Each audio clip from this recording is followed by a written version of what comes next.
Hello friends, my name is Mani and welcome to Rcare. So we have Oshin with us. In this video, we would be only discussing about Studienkolleg.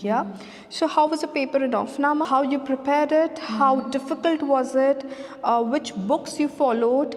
And how many students appeared for the Aufnahme? Hello friends, my name is Mani and welcome to Rcare. So we have Oshin with us and she is a student here studying Bachelors in Mechanical Engineering. We have already discussed in my other video about the Bachelors in TU Berlin, how is the course, what are the modules and how are you managing your studies. But in this video, we would be only discussing about Studienkolleg. So how was the paper in Aufnahme? How you prepared it, how difficult was it, which books you followed, and how many students appeared for the Aufnahme, and how difficult was it. So let's start with your introduction. Okay. Yeah. Hi everyone, I'm Oishi and I am studying in TU Berlin doing Mechanical Engineering Bachelors. I'm still in my first semester. And you're from?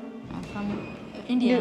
From New Delhi. I'm from New Delhi. Yeah, so from India, from New Delhi. And Oshi, when we started your journey, so our team applied 10 to 12 universities for Studienkolleg. So how easy was it for you? Because see what happens, I want to tell everyone, whenever we go for Studienkolleg, we have universities on the behalf of B1 and we have universities on the behalf of B2.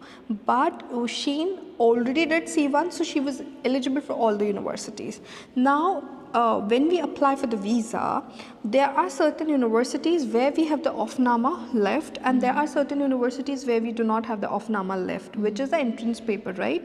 So I think when we applied 10 to 12 universities, there were only 6 or 7 Aufnahmes where you were eligible, right? Yeah.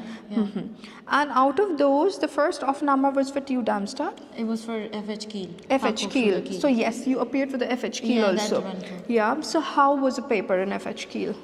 Honestly, the paper in FH Kiel was very easy. It was my university. Yeah.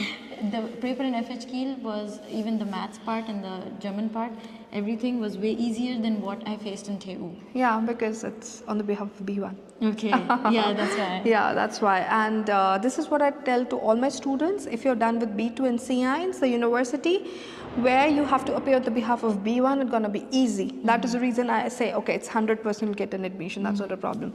Okay, so for FH, how many students were there in Kiel almost for appearing for Aufnahme? For Fachhochschule, I think it was 50 to 60 50 students. to 60 because this paper happens early. Yeah, it's very early It's June. really early in June for the September intake, and I have generally seen the students are not able to appear for this paper because it's very early. Yeah, because of the visas and everything.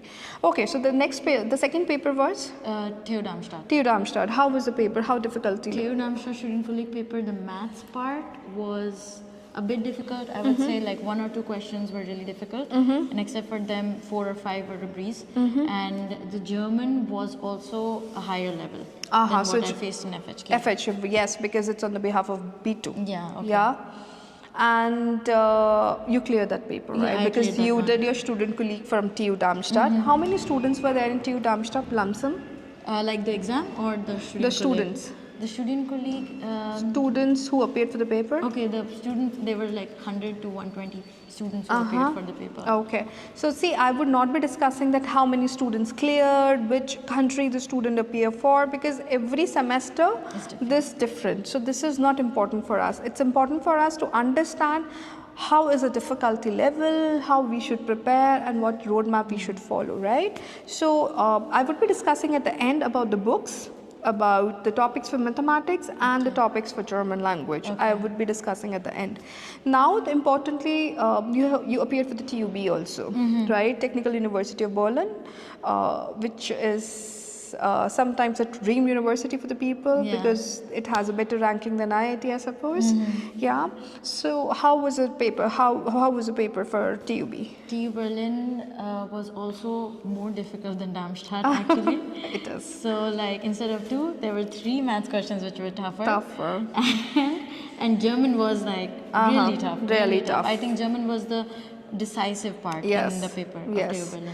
I have a feedback from my students from the past who says TU Berlin is okay, but when you go for TU Munich, it's more difficult than TU I've heard Berlin. that, yes. Yes, and that is the reason why I always ask the student to keep appearing for the paper to understand your strength and the weakness, and this is how you prepare. Because we get a sample papers on the website. All the sample papers for the university is there on this website of the university, right? Yeah. When you wanted to appear for the Studienkolleg, you can find those papers. But those papers are not sufficient. They are not relevant.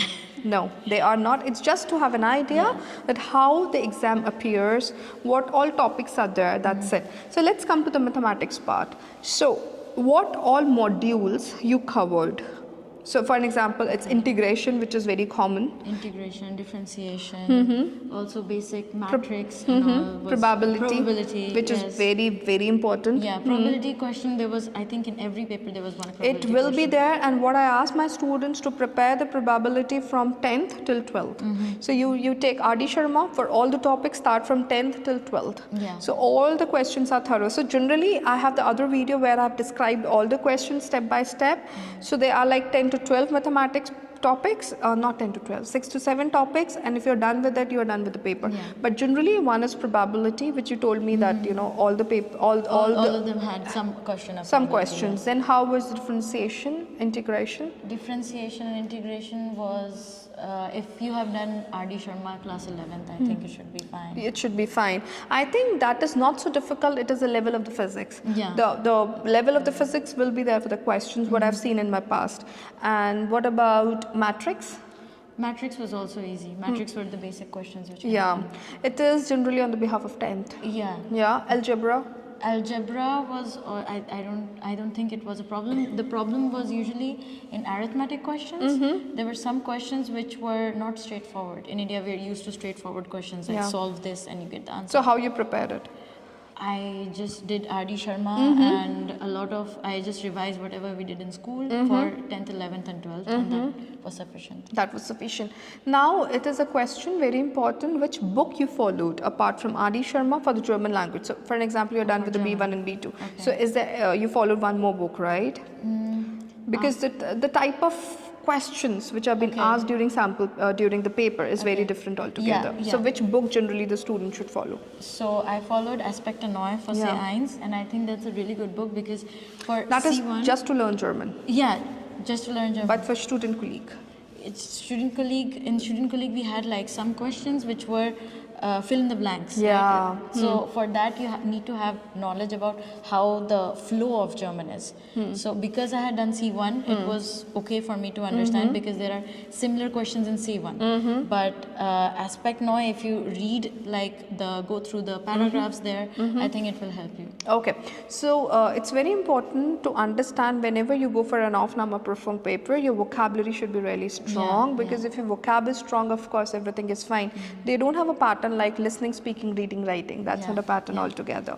So I would like to know about the duration for the exam. So what was the duration for the exam? So it's been a year, so I don't remember exactly, but I think it was between 30 to 40 minutes for the entire paper. Yeah. Yeah. So I wanted to conclude that it is not like a cutoff. Okay, so you scored well in mathematics or you scored well in German. It's just you passed the paper. That's it. They don't tell you that how much you scored, right? Yeah.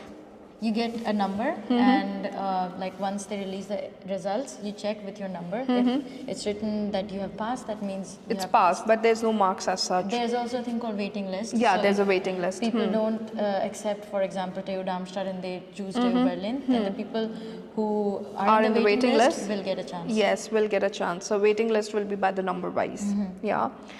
I think these questions are very important for the students who wanted to make up their journey for a public university here. And please don't get disappointed. It's not only IIT. There are ample of options where you can come here or you can go to any other university in Germany. They have the ranking like IIT. They're all public universities and feel free to contact us. We would be very happy to help you out. Thank you.